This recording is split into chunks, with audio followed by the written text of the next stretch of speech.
Hello everyone, আসসালামু আলাইকুম। নাহারের পক্ষ থেকে আপনাদের সকলকে স্বাগত।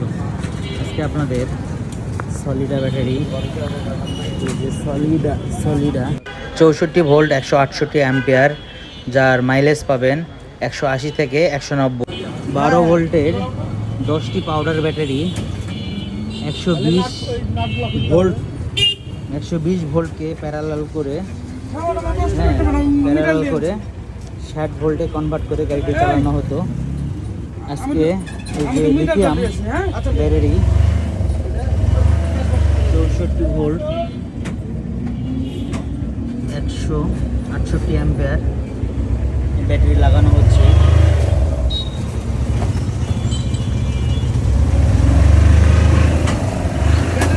বড় গাড়ি, ব্যাটারিটি গাড়িতে উঠিয়ে ফিটিং করে দেওয়া হচ্ছে। খুবই ভালো পারফরম্যান্স এই ব্যাটারিটির। আপনারা যারা এই ব্যাটারিটি ক্রয় করতে চান তারা আমাদের সাথে যোগাযোগ করবেন, স্ক্রিনে দেওয়া নাম্বারে যোগাযোগ করবেন। আমাদের ঠিকানা নিউ মার্কেট রোড, অলকার মোড়, রাজশাহী।